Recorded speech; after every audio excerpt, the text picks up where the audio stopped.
Bismillahirrahmanirrahim.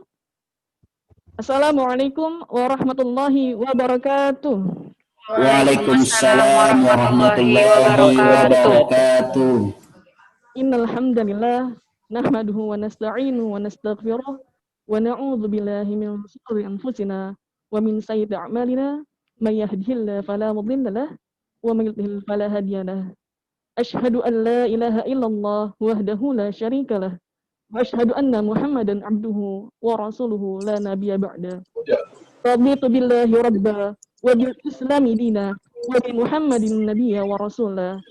Rabbi zidni ilma warzuqni fahma. Alhamdulillah, segala puji bagi Allah, Rabb semesta alam yang telah memberikan kita begitu banyak nikmat, yang telah memberikan kita begitu banyak nikmat yang tak terjangkau oleh apapun. Semoga Allah senantiasa dapat mengistiqomahkan kita. Allah dapat senantiasa memberikan kita keikhlasan, kesabaran, dan juga rasa syukur. Sehingga nikmat yang Allah berikan dapat Allah tambah setiap saat. Salam dan salam semoga senantiasa tercurahkan kepada Rasulullah SAW, sang uswatun hasanah, suri teladan terbaik untuk kita. Semoga Allah ridhai kita, semoga Allah izinkan kita untuk menjadi umat Rasulullah yang kelak nanti di akhirat Allah kumpulkan, Allah pertemukan dengan Rasulullah SAW. Amin amin ya rabbal alamin.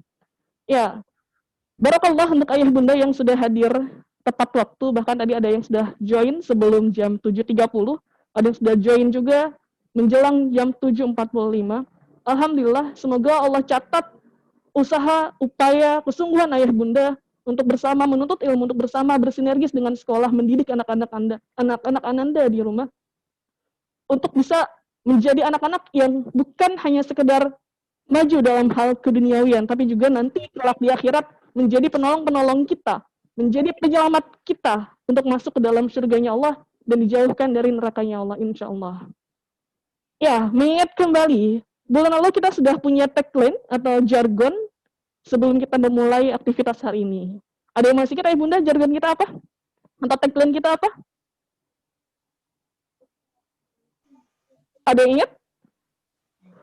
Kalau disebutkan tarbiyatul aulad, apa yang dijawab? Apakah ada yang ingat? Tanggung jawab saya. Ya, betul. Tanggung jawab kami. Jawab kami. Insya Allah bisa. Allahu Akbar. Ya, ketika nanti disebutkan tarbiyatul aulad dengan semangat, dengan kesungguhan, dengan keikhlasan, sama-sama kita serukan. Tanggung jawab kami. Insya Allah bisa. Allahu Akbar. Semoga menjadi penguat kita untuk bisa benar-benar menjalankan tanggung jawab yang telah Allah amanahkan kepada kita selaku orang tua dan juga guru-guru di sekolah. Oke, boleh diaktifkan mikrofonnya agar semua suara terdengar untuk saat ini. Bersiap ya bunda ya, kita coba ya. Tarbiyatul aulad. Tanggung jawab kami. Insya Allah. Allahu Akbar. Oke. Yang terdengar baru sebagian saja nih. Kita coba ulang sekali lagi ya. Kita coba satu kali lagi insya Allah. Yang semangat ya bunda. Tarbiyatul aulad. Tanggung jawab kami. Insya Allah. Allahu Akbar. Allahu Akbar. Alhamdulillah rabbil alamin. Semoga Allah ridhai kita. Semoga Allah izinkan kita untuk menjadi orang tua dan juga guru-guru di sekolah yang benar-benar bisa bertanggung jawab terhadap pendidikan anak-anak kita semuanya, insya Allah. Ya, bismillah, saya akan share screen materi kita hari ini. Hari ini kita akan sharing, melanjutkan materi bulan lalu tentang tarbiyatul aulad.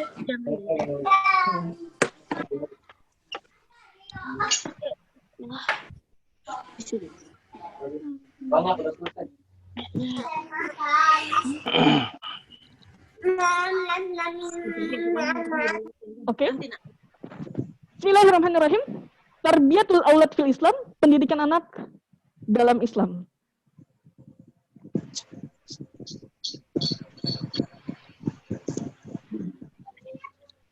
Saya akan share sebuah video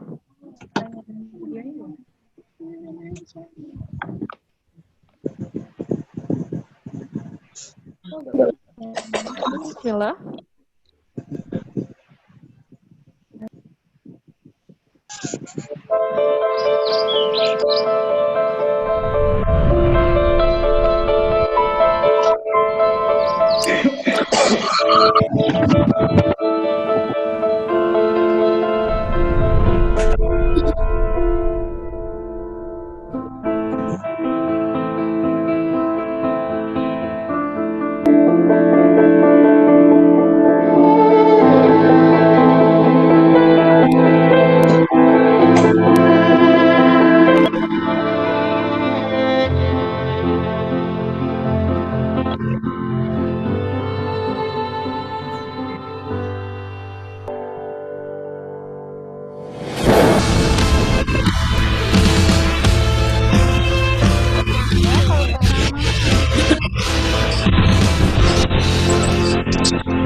Pertemuan bulanan kayak ngasih kayak para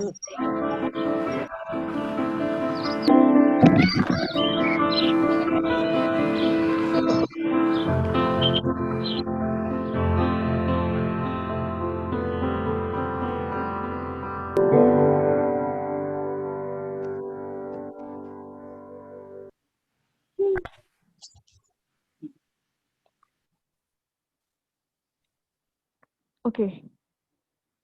Dari video tadi dapat kita saksikan ya Bunda. Once the seed of faith takes root, it cannot be blown away, Makannya di belakang ya.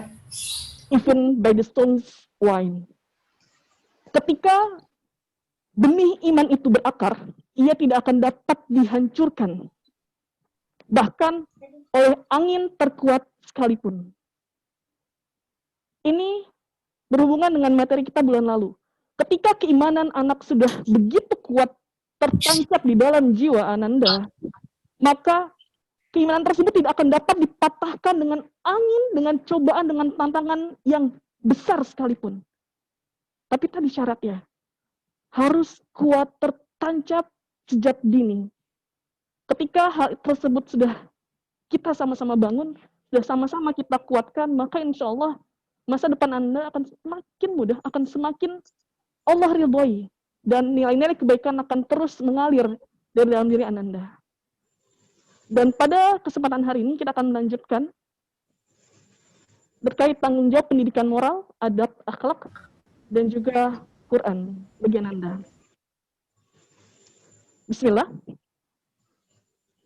Kembali diingatkan ayat yang menjadi pijakan kita selaku orang tua. At-Tahrim ayat 6. Hai orang-orang yang beriman, peliharalah dirimu dan keluargamu dari api neraka, yang bahan bakarnya adalah manusia dan batu. Penjaganya malaikat-malaikat yang kasar, keras, dan tidak menurhakai Allah terhadap apa yang diperintahkannya kepada mereka, dan selalu mengerjakan apa yang diperintahkan. Kemudian, dalam Quran surat Al-Ahzab ayat 21 yang tadi sudah dibacakan oleh Mr. Syafi'i dan Miss Uswah, yang artinya, sesungguhnya telah ada pada diri Rasulullah itu suri teladan yang baik bagimu, yaitu bagi orang yang mengharap rahmat Allah dan kedatangan hari kiamat, dan dia banyak menyebut Allah. Wa dzakarallaha katsira.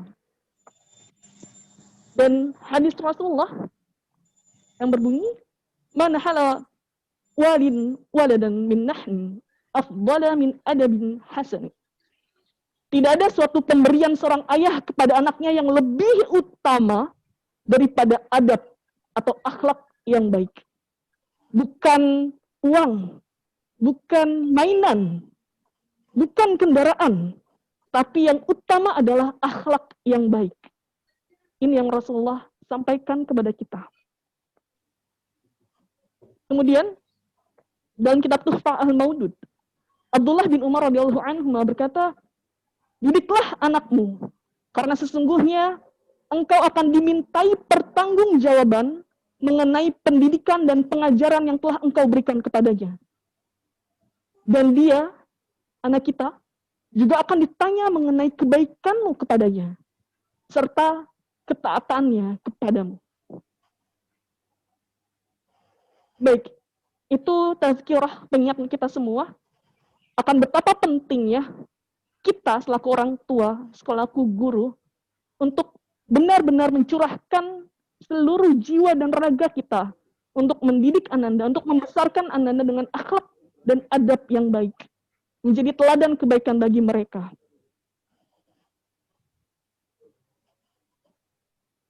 Tabiat manusia itu tersusun dari dua hal. Yang pertama, al-khiyan, tabiat yang berasal dari diri atau dari dalam manusia itu sendiri, dari naluri manusia itu sendiri. Dan al-khuluq atau akhlak yang itu berasal dari luar. Akhlak inilah yang kemudian menjadi kewajiban kita untuk dibentuk, untuk dikembangkan, untuk kemudian dijaga agar kelak dapat menjadi tabiat yang terinternalisasi dengan baik dalam diri anak-anak kita. Karena ketika akhlak sudah benar-benar terinternalisasi dengan baik, maka amal-amal mereka, adab mereka terhadap kita orang tua akan menjadi sesuatu yang membahagiakan kita, baik di dunia maupun di akhirat insya Allah. Alur pendidikan moral. Mendidik anak bukan ketika mereka sudah dewasa. Bisa dikatakan itu sangat telat ketika baru dilakukan. Tapi mendidik anak bahkan sebelum mereka ada di dunia ini. Bagi seorang ibu dan ayah, ketika sudah ada janin yang terkandung dalam rahim ibu, pendidikan dimulai saat itu. Bagaimana caranya? Dengan memperbanyak ibadah, dengan banyak referensi bacaan-bacaan yang dapat meningkatkan keimanan dan ilmu pengetahuan. Kemudian dilanjutkan ketika masa kanak-kanak awal, diberikan kasih sayang, diberikan pelukan cinta, dan penanaman akidah. Ketika mereka sudah mampu mendidik yang baik dan buruk, pada masa mumayyiz diarahkan, mana yang halal, mana yang haram, mana yang baik, mana yang buruk, mana yang bermanfaat, mana yang tidak bermanfaat. Ketika akhirnya mereka sudah mukallaf, mereka sudah balik, mereka benar-benar sudah memiliki pijakan yang kuat untuk menjalani hidup mereka, sehingga akhirnya mereka siap mengarungi lautan kehidupan, membina rumah tangga, dan kemudian melahirkan anak-anak mereka. Begitu seterusnya hingga akhir zaman nanti. Ketika ini kita pegang, menjadi pijakan kita dalam pendidikan moral anak-anak kita, maka insya Allah masyarakat dunia nanti akan didominasi oleh masyarakat muslim yang taat, masyarakat muslim yang memiliki kekuatan iman dan kekuatan lainnya yang tidak dapat terbandingkan dengan kekuatan-kekuatan dari umat-umat yang lain insya Allah. Proses pendidikan moral. Terjaganya kefitrahan dalam diri Ananda itu tergantung dari tumbuh di atas keimanan kepada Allah kah Ananda? Senantiasa merasa diawasi oleh Allah kah Ananda? Terdidik di atas rasa takut kepada Allah kah Ananda? Senantiasa bergantung dan meminta pertolongan kepada Allah kah Ananda? Dan apakah Ananda juga diajarkan, dididik untuk senantiasa berserah diri kepada Allah? Ketika poin-poin tersebut kita selaku orang dewasa sudah menanamkan sejak dini, maka insya Allah kefitrahan dalam diri Ananda itu akan benar-benar terjaga. Dan akhirnya keluhuran akhlak, tingkah laku dan watak itu akan benar-benar terpatri dalam jiwa Ananda. Karena hal tersebut merupakan buah dari keimanan. Kemudian ada apa dengan adab? Ini suatu hal yang pasti. Ketika ada seorang anak baik, maka pikirannya akan terbuka. Kebiasaan-kebiasaan yang dilakukan adalah kebiasaan-kebiasaan baik. Sehingga menimbulkan tabiat yang terpuji. Ketika tabiatnya terpuji, maka insya Allah amalan-amalan yang lahir dari dalam dirinya adalah amalan solih. Ketika amalan solih yang ia lakukan, maka Allah akan ridho, akan mendatangkan keriduan Allah. Dan akhirnya dia dan juga kita orang tua akan mendapatkan kerajaan atau kemuliaan yang abadi ketika adab Ananda baik. Namun sebaliknya, ketika adab Ananda buruk, na'udzubillahi min dzalik, maka pikirannya akan rusak. Kebiasaan-kebiasaan dilakukan adalah kebiasaan-kebiasaan yang buruk. Ganti namanya, Bi. Tabiat yang muncul, yang terpatri dalam jiwanya adalah tabiat yang tercela. Dan amalan yang dilakukannya adalah amalan-amalan buruk. Amalan-amalan tercela juga. Yang pastinya akan mendatangkan kemurkaan Allah. Dan kelak akan mendatangkan kehinaan yang abadi untuk mereka. Dan juga kita selaku orang tuanya. Dan juga guru-gurunya. Maka betapa pentingnya pembinaan adab, pendidikan akhlak, pendidikan moral bagi Ananda. Karena itu merupakan salah satu titik poin yang dapat menjadikan kita mendapat murkanya Allah atau ridhonya Allah kelak di akhirat.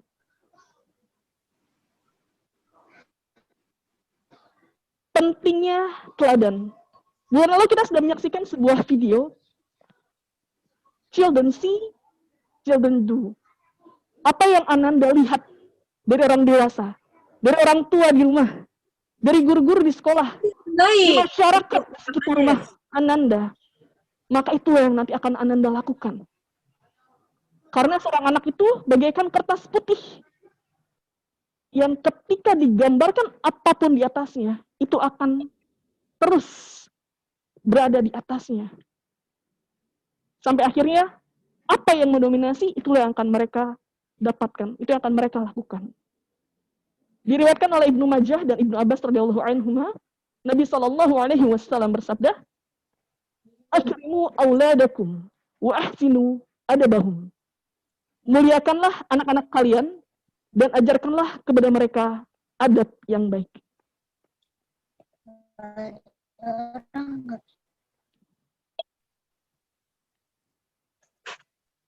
Kedekatan dan dukungan orang tua terhadap anak-anaknya. Moralitas terbentuk dengan menyeru, bukan sekadar dengan nasihat dan petunjuk. Apalagi, kalau mungkin kita perhatikan, zaman ini, ketika seorang anak hanya diberikan nasihat dan disuruh-suruh saja, banyak di antara mereka akhirnya malah menolak, membangkang. Tapi, ketika kita menjadi teladan bagi mereka, maka itu yang akan mereka lakukan insya Allah. Yang lemah menyuruh yang kuat. Anak-anak dengan fitrahnya merasa kagum terhadap orang tuanya. Oleh karena itu, hendaklah orang tua menyadari bahwa mereka selalu diawasi, bukan hanya oleh malaikat saja. Dan mereka senantiasa direkam setiap tingkah lakunya oleh anak-anak kita. Oleh anak-anak kita. Kapanpun, dimanapun. Maka bertakwalah kepada Allah Ta'ala agar apa yang mereka tiru adalah kebaikan yang kita lakukan. Na'udzubillah, tsumma na'udzubillah. Jika keburukan yang kita lakukan, maka kelak dampaknya adalah keburukan juga yang akan anak-anak kita tiru dan lakukan. Dan ayah bunda, waktu-waktu bahagia dan waktu-waktu yang berkualitas yang dilewati Ananda bersama kedua orang tua mempunyai pengaruh yang sangat besar terhadap kepribadian Ananda dan hubungan batin mereka terhadap kedua orang tuanya. Jadi benar-benar manfaatkan sekali waktu yang sudah Allah berikan di tengah aktivitas kita bekerja, di tengah aktivitas kita yang begitu banyak sebagai orang dewasa, berikan waktu yang berkualitas. Temani Ananda dengan hal-hal yang baik, dengan teladan yang baik. Hingga kelak, kepribadian yang tumbuh dalam diri Ananda merupakan salah satu usaha dari kita sebagai tanggung jawab kita selaku orang tuanya. Saya akan share sebuah video.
my soul so weary, when troubles come and my heart burdened be, then I am still and wait here in the silence till you come.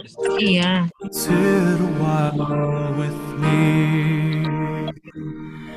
You raise me up so I can stand on mountains. You raise me up to walk on stormy seas. I am strong, I am on your shoulders. You raise me up to more than I can be.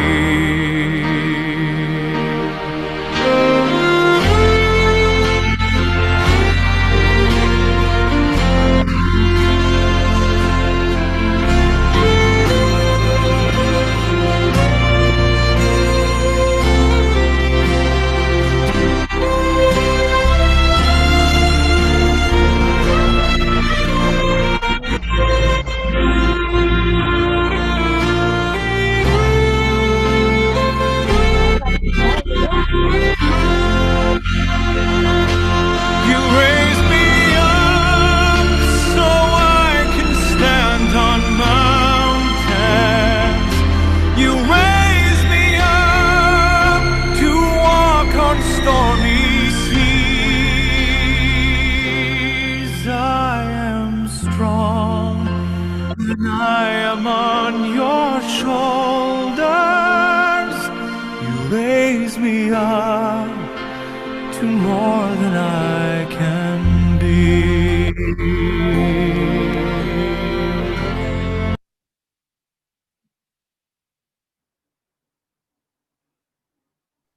Ya, itu video singkat tentang kedekatan dan dukungan orang tua kepada anaknya.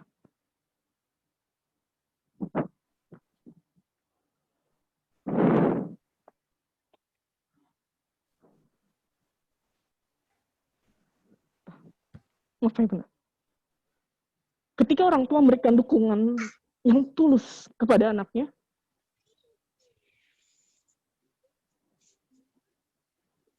Ananda yang tadinya drop, jatuh secara mental, akan bangkit dan bangga terhadap orang tuanya. Karena ia tahu, di dalam kesulitan yang ia hadapi, ada orang tua yang begitu menyayangi mereka. Ada orang tua yang siap support mereka. Ada orang tua yang tidak akan meninggalkan mereka. Itu adalah hal yang sangat berharga bagi Ananda. Dalam kondisi apapun, ayah bunda. Oke. Baik, selanjutnya. Beberapa adat yang harus dibentuk di dalam diri anak. Yang pertama, menanamkan kejujuran pada anak. Diriwayatkan oleh Muslim dari Ibnu Abbas radhiyallahu anhu, Rasulullah SAW bersabda, barang siapa yang mengatakan kepada anak kecil, kemarilah, aku beri sesuatu, namun ia tidak memberinya, maka itu adalah suatu kedustaan.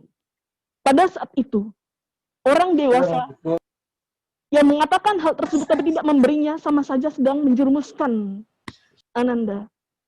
Karena ia mengajarkan ketidakjujuran.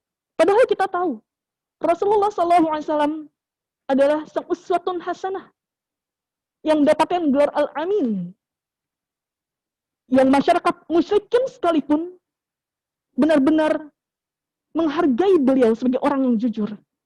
Maka hal sekecil ini, menurut kita mungkin ini adalah hal kecil, tapi ini dianggap sebagai kedustaan.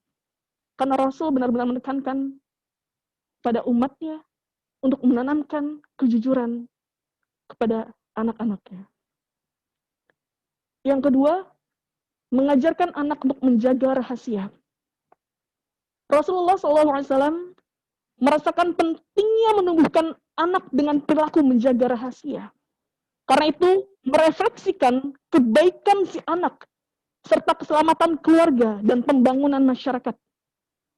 Seorang anak yang terbiasa menjaga rahasia, dia akan tumbuh dengan keinginan yang kuat, ketabahan, serta tertatanya lidah mereka.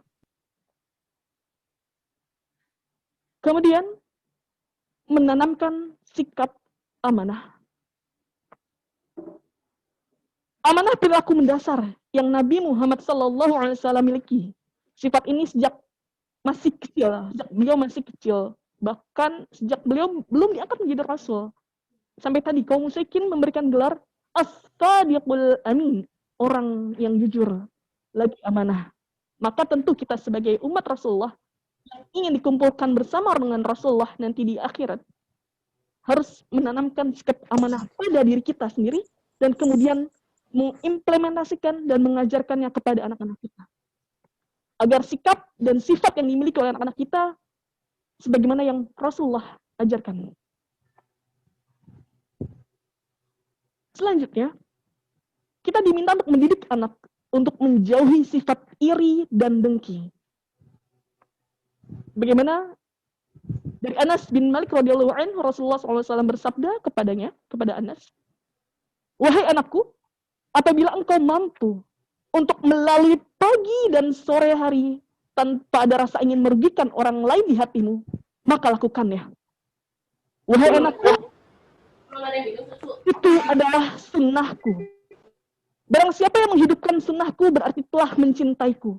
Dan barang siapa yang mencintaiku, dia akan bersamaku di surganya Allah." Masya Allah. Ada seorang sahabat yang suatu ketika Rasulullah sebutkan sebagai orang yang dijamin masuk dalam surganya Allah. Kemudian sahabat yang lain penasaran siapa sahabat tersebut. Datanglah sahabat yang dimaksud. Sahabat ini dalam keseharian dilihat oleh sahabat-sahabat yang lain tidak memiliki amalan unggulan yang terlihat. Sampai bahkan ada sahabat yang menginap di rumah sahabat yang dijamin masuk surganya Allah ini, menganalisis, mengamati apa sih yang dilakukan dia sehari-hari sehingga Allah dan Rasulnya menjaminkan surga bagi sahabatnya. Sahabat yang penasaran ini tidak mendapatkan apapun. Hingga akhirnya di hari ketiga, dia mengutarakan maksudnya menginap di rumah sang sahabat. Dan akhirnya disampaikan, memang amalan-amalan harian sahabat ini biasa-biasa saja. Tapi ada satu amalan yang senantiasa dia lakukan setiap hari, yaitu mengikhlaskan hati, yaitu meninggalkan semua sifat iri dan dengki, memaafkan semua kesalahan orang-orang yang dilakukan kepadanya. Hingga akhirnya dia dapat tidur dengan tenang. Dan hal tersebutlah yang kemudian menjadikan dia dijaminkan surga oleh Allah dan Rasulnya. Masya Allah. Betapa pentingnya menjauhi sifat iri dan dengki dalam diri Ananda. Agar kelak Ananda tumbuh menjadi anak, menjadi orang dewasa yang senantiasa mengikhlaskan hatinya, menerima semua yang Allah berikan kepadanya. Sehingga jalan hidupnya menjadi jalan hidup yang lurus, yang jauh dari sifat iri dan dengki tersebut.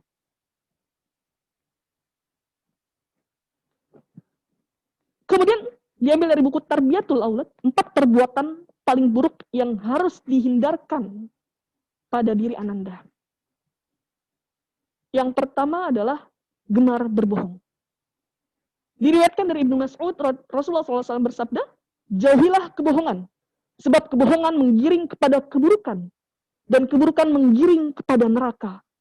Dan sungguh, jika seseorang berbohong dan terbiasa dalam kebohongan hingga di sisi Allah, ia akan ditulis sebagai seorang pembohong."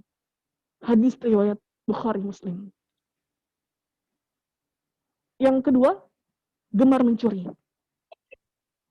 Anak yang tidak tumbuh dalam asas muraqabatullah, rasa takut kepada Allah, dan tidak dibiasakan untuk berlaku amanah, maka secara bertahap, anak akan terbiasa dengan kecurangan, mencuri, dan berkhianat. Dia akan memakan harta orang lain yang bukan haknya. Bahkan akan menjadi anak yang celaka. Yang banyak masyarakat berlindung dari buruknya perbuatannya. Kemudian gemar mencaci dan mencela. Seorang muslim bukanlah orang yang suka mencaci, melaknat, berlaku keji, dan tidak juga suka berkata kotor. Dan sesungguhnya, seorang hamba jika berbicara dengan kalimat yang mengandung murka Allah tanpa ragu-ragu, maka ia akan dilemparkan ke dalam neraka jahanam. Na'udzubillah, summa na'udzubillah. Apa yang keluar dari lisan kita tidak akan mungkin tidak tercatat, ayah bunda. Baik oleh malaikat, raqib dan atid, maupun tadi oleh anak-anak kita. Jadi berhati-hati sekali dalam berkata, dalam berucap. Karena kalau kita yang menjadi sebab buruknya lisan anak-anak kita, betapa banyak dosa kita. Dan sanggupkah kita Allah lemparkan ke dalam neraka jahanam? Na'udzubillah. Semoga Allah menjaga lisan kita. Semoga Allah izinkan kita hanya mengeluarkan kata-kata yang baik dari lisan kita. Sehingga apa yang didengar oleh anak-anak kita, oleh orang-orang sekitar kita adalah kebaikan. Dan bukan keburukan. Dan yang terakhir, kenakalan dan penyimpangan. Bentuk-bentuk kenakalan dan penyimpangan yang banyak terjadi di masa ini. Di antaranya adalah berperilaku ikut-ikutan, taklid buta. Seperti apa? Tidak dapat dielakkan. Coba kalau kita tanya kepada diri kita, kepada anak-anak kita. Siapa idola kita? Siapa idolamu, nak? Apakah Rasulullah idolanya? Atau bahkan orang-orang kafir yang mengenal Allah dan Rasul saja tidak. Bahkan mungkin memusuhi Allah dan Rasulnya. Kalau mereka yang menjadi idola anak-anak kita, betapa celakanya mereka. Betapa celakanya kita. Kemudian, tenggelam dalam kesenangan yang fana. Dunia adalah hal yang fana. Kebahagiaan yang didapatkan di dunia bersifat sementara.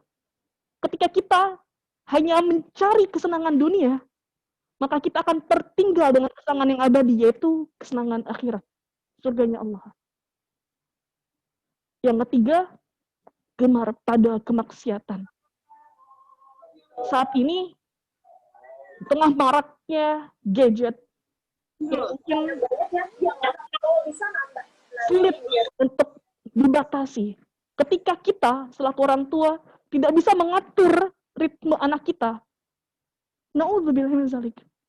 Anak kita bisa terjerumus kepada kemaksiatan yang begitu mudah mereka akses, ya bunda. Dan itu merupakan bentuk penyimpangan yang begitu dilarang. Yang keempat, laki-laki yang menyerupai wanita dan juga sebaliknya. Fenomena yang sudah tidak dapat kita tampilkan lagi. Banyak bermunculan mereka yang bangga dengan perubahan gender mereka. Dan itu malah yang kemudian disorot oleh media. Yang kalau kita tidak bisa membentengi anak-anak kita dari hal-hal tersebut, mereka bisa terbawa ke arus yang menyesatkan seperti itu. Na'udzubillah. Dan terakhir, membuka aurat, tabarruj, dan ikhtilat. Bagi seorang anak wanita, ketika satu langkah ia keluar rumah tanpa menutup auratnya, itu sama saja dia menarik satu langkah ayahnya ke dalam nerakanya Allah. Maka hal ini benar-benar harus sama-sama kita sinergiskan. Untuk kita bentengi anak-anak kita dari hal-hal yang Allah tidak ridhoi. Rasulullah SAW bersabda, bukan golongan kami orang yang menyerupai kaum yang lain. Dan janganlah kalian menyerupai orang Yahudi dan Nasrani. Hadis riwayat At-Tirmidzi. Oke. Tadi ada poin-poin yang berkaitan dengan pendidikan moral, adab, dan akhlak untuk Ananda. Ayah bunda dapat membaca referensi yang begitu banyak tersebar di buku-buku, di kitab-kitab, maupun di media-media yang ada. Kemudian kita akan masuk ke pendidikan Al-Quran. Mungkin tidak akan spesifik ya Ayah bunda karena waktu yang terbatas.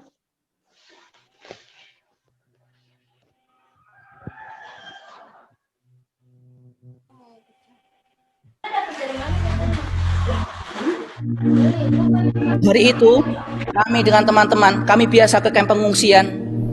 Ke kamp pengungsian untuk melakukan apa? Pengobatan kepada anak-anak di sana atau penghuni di sana. Waktu itu kami mendapat jadwal di perbatasan Turki, masih masuk Suriah.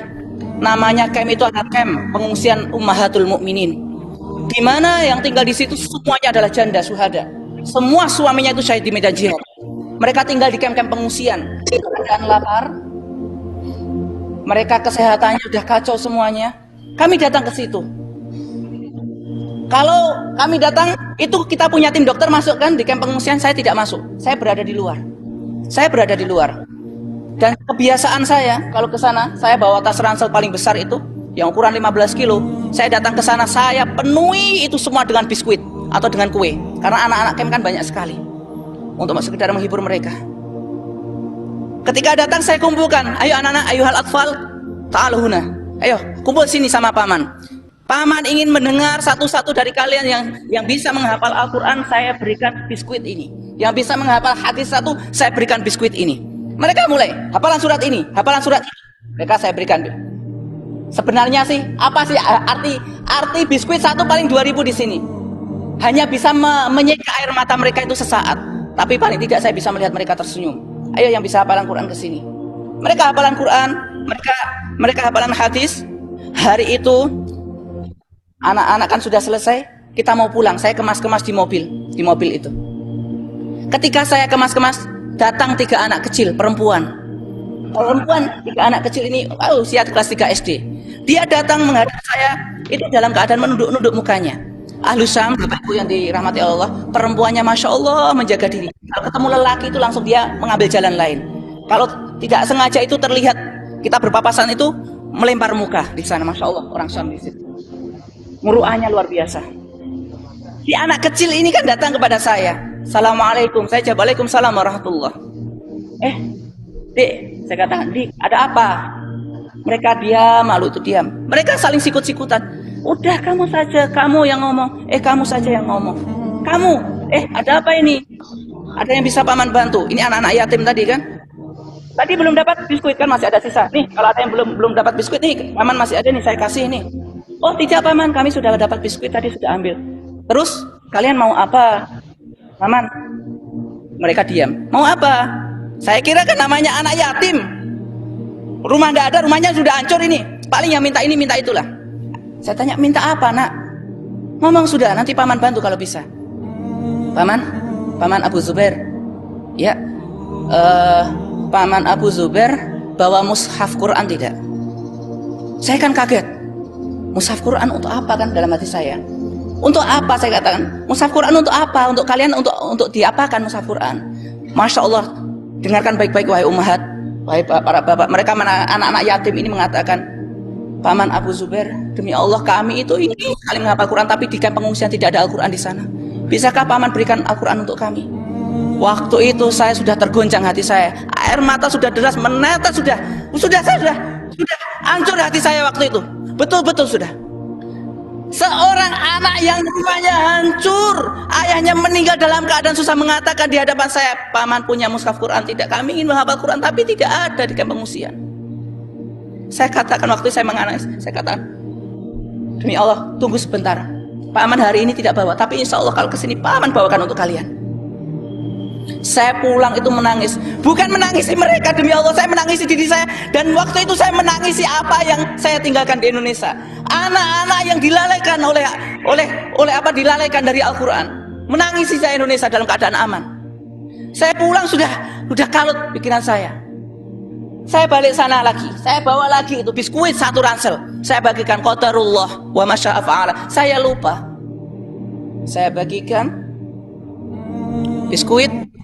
Mereka datang lagi anak 3. Saya sudah rasa aduh Masya Allah anak lupa. Paman Qurannya mana? Langsung gitu kan. Afan, Paman lupa Qurannya nggak bawa. Waduh mereka menangis tuh di hadapan saya. Paman itu kan kemarin sudah janji bawakan mushaf, kenapa sekarang tidak dibawa? Paman lupa. Insya Allah besok Paman bawakan. Akhirnya besok saya, walaupun tidak ada jadwal, saya menyengaja datang ke sana. Saya bawa Quran 1 ransel, bukan untuk 3 anak, tapi 1 ransel. Saya datang ke sana. Wah, Masya Allah, Paman Abu Zubair datang. Ya, kalau kemarin minta mushaf siapa? Mereka berbondong-bondong.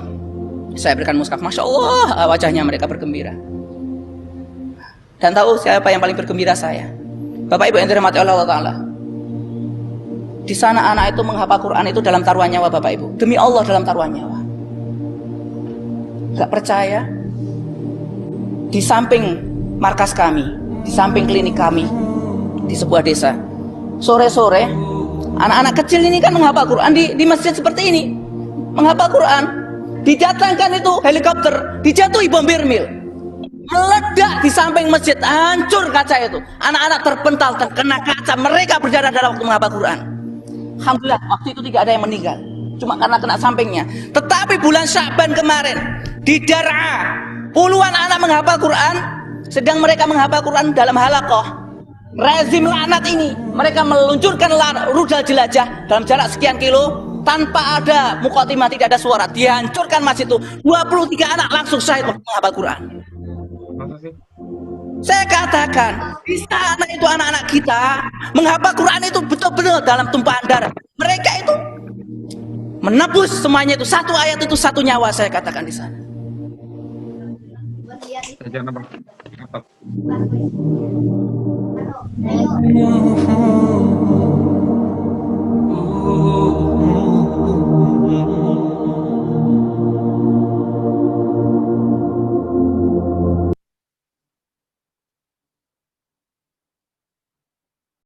Oke, itu secuplik video ya, mengingatkan kita bahwa kita di sini dengan anak-anak kita dalam kondisi yang aman, dalam kondisi yang sangat mudah sekali untuk bisa berinteraksi dengan Quran.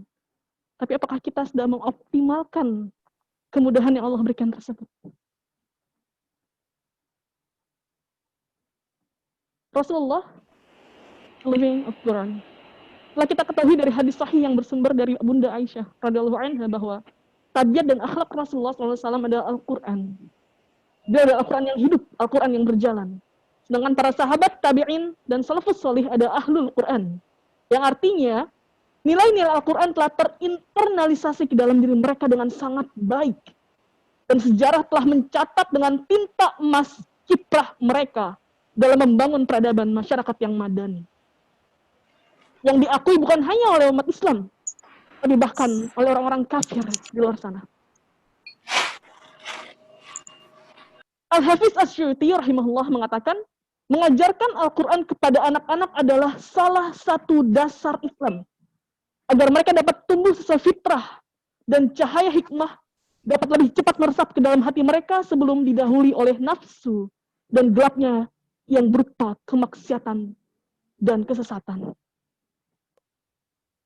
Dari Mus'ab bin Sa'ad bin Abi Waqqas radhiyallahu anhuma, dari bapaknya berkata bahwa Rasulullah SAW bersabda, "Khiyarukum man ta'allama al-Qur'an wa 'allamahu."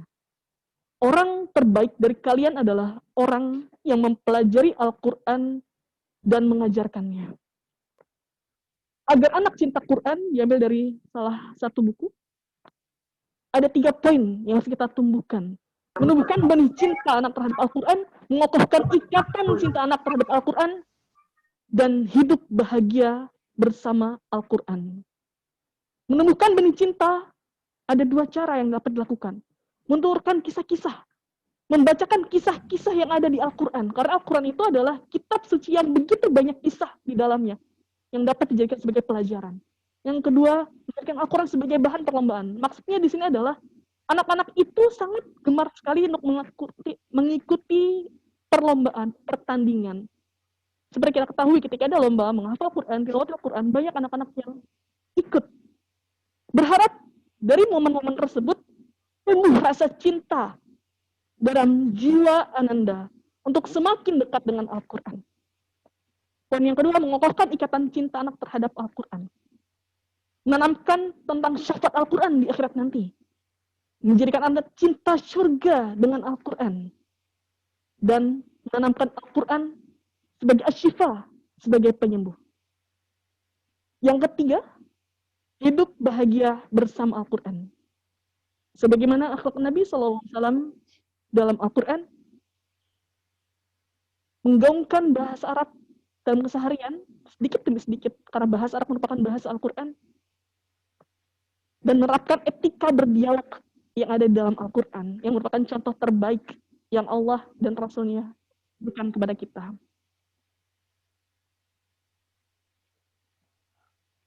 Pengaruh Al-Quran dalam diri Ananda. Al-Quran memiliki pengaruh yang sangat besar dalam jiwa manusia secara umum. Al-Quran itu menggetarkan jiwa, menarik jiwa, dan mendentingkan jiwa. Semakin bersih jiwa manusia, maka semakin besar pula pengaruh Al-Quran kepadanya. Dan anak-anak kita, anak adalah manusia yang paling bersih jiwanya dan paling suci fitrahnya. Maka ketika Al-Quran telah tertanamkan dalam jiwa mereka sejak dini, insya Allah kebaikan demi kebaikan akan terus terpancar dari dalam diri mereka, ya Bunda. Hingga akhirnya akan menjadi penyelamat bagi keluarga. Hari di mana tidak ada keselamatan selain atas rahmat dari Allah Azza wa Jalla. Kebahagiaan orang tua yang mampu membentuk moral, akhlak anak, dan menumbuhkan kecintaan mereka kepada Al-Quran. Berikut ada 2 video terakhir yang akan saya tampilkan untuk menutup sesi ini. Insya Allah. Bismillah.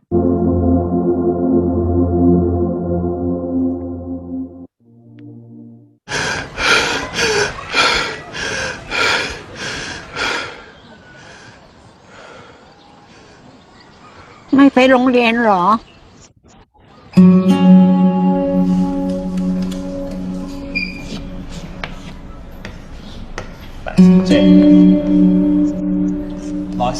แล้วก็จำนวนถัดไปคืออะไร สุธี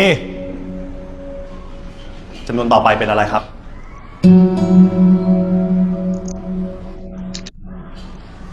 ก็เห็นใจของแกนะ แต่ที่นี่โรงเรียนมันไม่ใช่บ้าน นั่นดิเด็กจะเอาสมาธิที่ไหนไปเรียนนะ เห็นลูกบอกว่าบางทีก็ให้เด็กคอยนั่งเฝ้าด้วยนะ นะดูแลแม่ครูให้ ครับทำแม่มาทุกวันแบบเนี้ยสงสารเด็ก จริงๆหาคนดูแลเป็นเรื่องเป็นราวน่าจะดีกว่า เนี่ยผมกำลังคิดอยู่ว่าผมจะลูกไปเรียนที่อื่น ดีเรื่องดี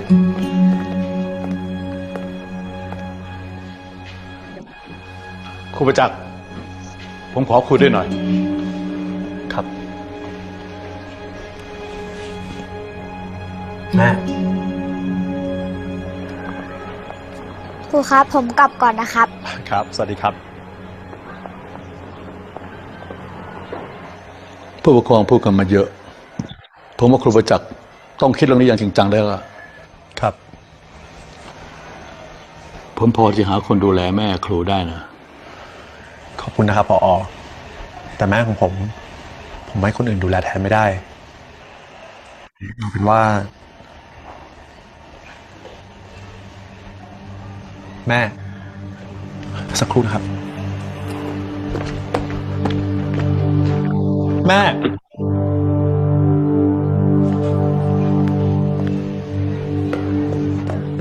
แม่ แม่ แม่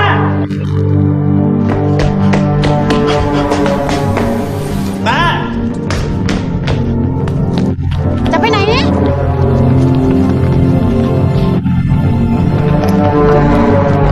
แม่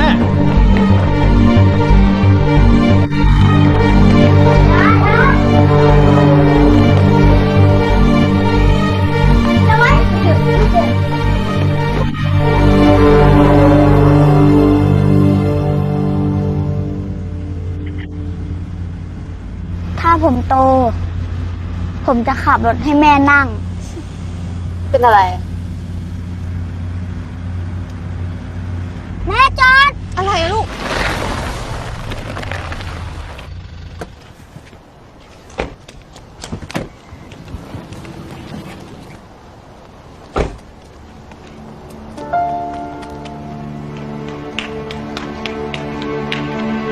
ยาย จะไปไหนครับ างกี่ปาลอก ที่ผมนัดผู้ปกครองมาวันนี้ ก็ด้วยเรื่องที่หลายท่านร้องเรียนกันมา นั่นคือเรื่องครูประจักษ์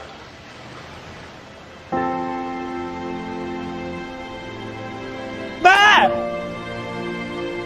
แม่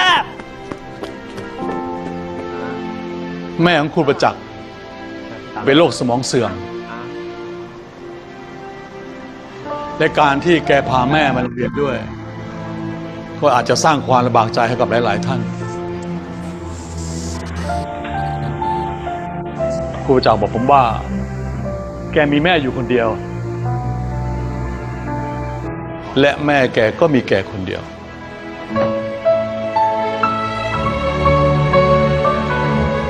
ที่ผ่านมามีหลายโรงเรียนต้องการครูประจักษ์ไปสอนแต่แกก็ปฏิเสธเขาอยากอยู่ใกล้แม่ครูประจักษ์มักพูดเสมอว่าแม่คือผู้ให้ชีวิต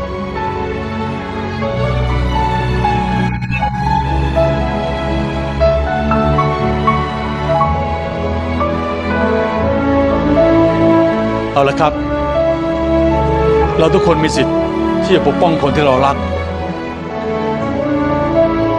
ถ้าท่านใดในห้องนี้เห็นว่าครูประจักษ์ไม่มีความเหมาะสมกับการเป็นครูที่นี่ขอให้ไปลงรายชื่อกันนะครับ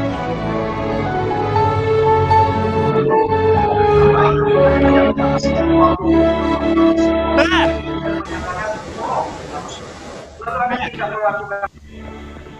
แม่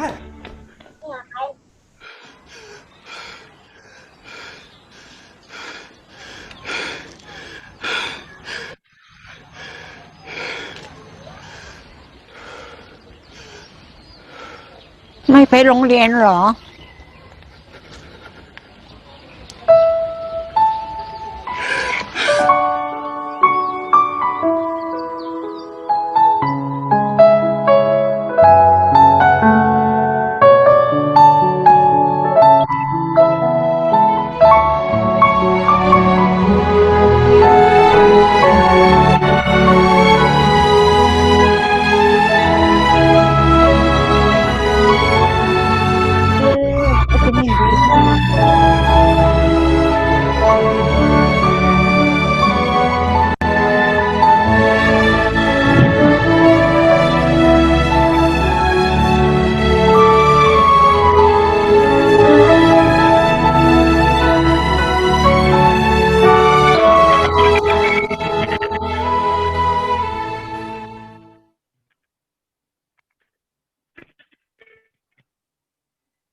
At-Tirmidzi nomor hadis 2915.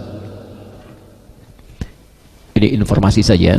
Jadi nanti ada orang-orang yang saat akan masuk surga itu begitu disanjung oleh Allah, dimuliakan karena dia memakai jubah kehormatan plus mahkota yang sangat indah, penghafal Quran.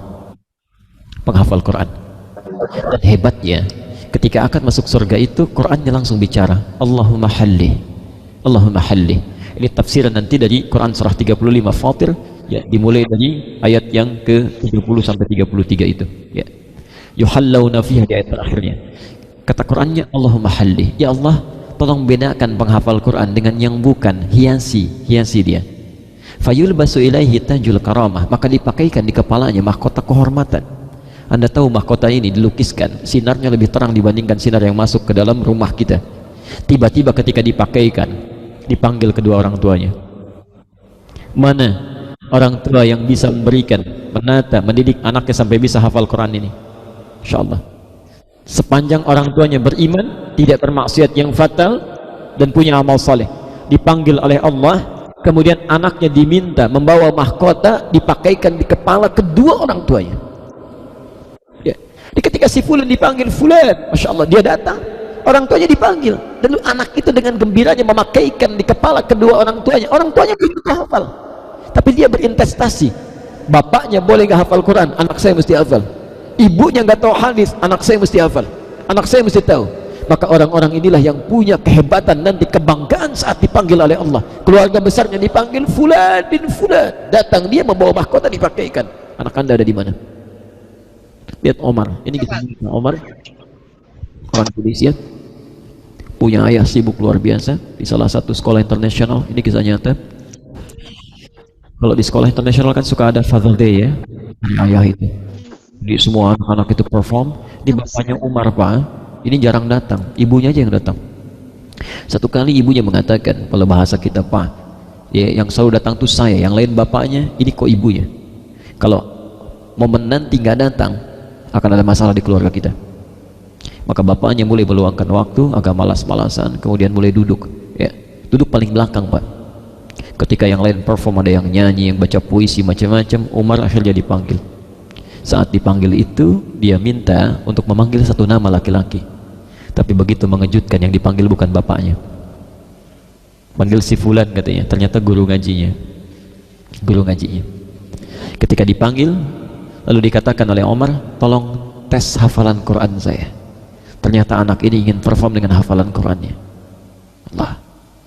Mulailah dites oleh gurunya, baca anda Pak. Ayat pertama, ayat kedua, ayat keempat, sampai kelimanya, 2, 3, 4, 5, lancar. Kata gurunya cukup, sekarang diacak. Ayat 15, ayat 20, ayat 40, teruskan ini, lanjutkan itu, lancar semua. Kata gurunya, Umar, kenapa engkau memilih menghafal Quran dibandingkan dengan perform yang lainnya? Beda dengan teman-temanmu. Lihat kalimatnya. Saya pernah mendengar saat kita mulai belajar Quran, Ustadz pernah mengatakan, kalau saya bisa menghafal Quran sampai saya pulang nanti, maka saya akan diberikan mahkota dipakaikan di kepala kedua orang tua saya. Saya tidak ingin berpisah dengan ayah yang sangat sibuk saat ini. Saya ingin bersatu semuanya di surga. Maka saya hafalkan Quran ini untuk memakaikan mahkota di kepala ayahanda nanti. Maka bapaknya mulai menangis, dikejar anaknya, dipeluk. Mulai saat diangkat sampai hari ini keluarganya menjadi keluarga yang sangat Qurani. Kita ada di mana? Saat anak orang lain membawa kebanggaan memakaikan mahkota di kepala kedua orang tuanya, anak anda berada di mana? Kadang-kadang ibu sering berdoa, ya Allah jadikan anak saya yang rajin sholat, rajin puasa, rajin baca Quran, tapi disekolahkan di tempat yang tidak pernah mengajarkan sholat, di tempat yang tidak pernah mengajarkan Quran. Mau ditaruh di mana? Ya. Karena itu siapkan diri kita, minimal masuk taman surga, bangunkan, siapkan. Ya. Pernah dengar Imam Ahmad bin Hanbal, itu single parent Bu, single parent. Di begitu suaminya meninggal dunia, anaknya masih kecil, itu ibunya yang membangunkan di malam hari Pak. Beliau saat musim dingin dihangatkan, dimasak dulu airnya, kemudian digendong Bu. Ibu bayangkan, digendong ke masjid, digendong, ya, salat berjamaah, selesai diambil lagi, ya, ada halaqah ta'lim disimpan, selesai diambil lagi. Kalau Imam Ahmad jadi hebat sampai dengan terdengar namanya hari ini, itu jasa ibundanya. Jadi ibu bisa bayangkan, Imam Syafi'i, gurunya Imam Ahmad, tidak kalah hebat ibunya, single parent, lahirnya di Gaza, di tempat yang sekarang dibombardir oleh Zionis itu, ya. Itu luar biasa. Begitu lahir, kemudian tumbuh, meninggal ayahnya, pusat ilmu ada di Mekah, itu anaknya digendong oleh ibundanya ke Mekah, digendong, anda bayangkan, tawaf, ya. Kemudian begitu seperti persis tadi Imam Ahmad tadi, ya. Setelah generasi itu, begitu ada ta'lim disimpan, begitu ada pelajaran disimpan, diambil lagi, gendong, dirawat. Kalau Imam Syafi'i namanya sampai harum sekarang, itu ibundanya.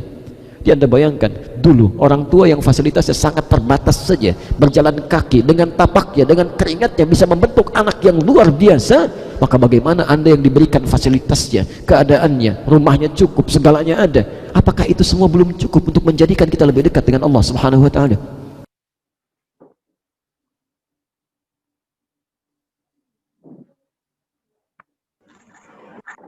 Baik. Ayah bunda, dari 2 video terakhir itu dapat kita simpulkan, anak-anak yang berakhlakul karimah dan menjadikan Quran sebagai nafas Anak yang berakhlakul karimah tidak hanya mendatangkan dampak positif bagi dirinya sendiri, melainkan juga bagi orang tuanya yang senantiasa mendidiknya dengan penuh rasa sabar dan ikhlas. Dan semoga kita termasuk orang tua yang beruntung, yang bisa mendidik anak kita menjadi anak yang berakhlakul karimah dan mencintai kalamnya, sehingga mereka kelak akan menyelamatkan kita di dunia dan tentunya insya Allah di akhirat. Amin ya rabbal alamin. Jazakumullahu khair. atas kehadiran dan partisipasi Ayah Bunda hari ini. Semoga Allah ridhoi aktivitas kita. Semoga apa yang sama-sama kita pelajari bersama hari ini bisa menjadi salah satu pengingat untuk kita, untuk saya, untuk kita semua. Sehingga kelak anak yang merupakan investasi yang sudah Allah berikan kepada kita benar-benar dapat menjadi investasi dunia dan akhirat kita. Jangan sampai sebaliknya. Insya Allah, demikian yang benar datang dari Allah dan yang salah dari diri saya pribadi. Akhirul kalam. Billahi taufiq wal hidayah.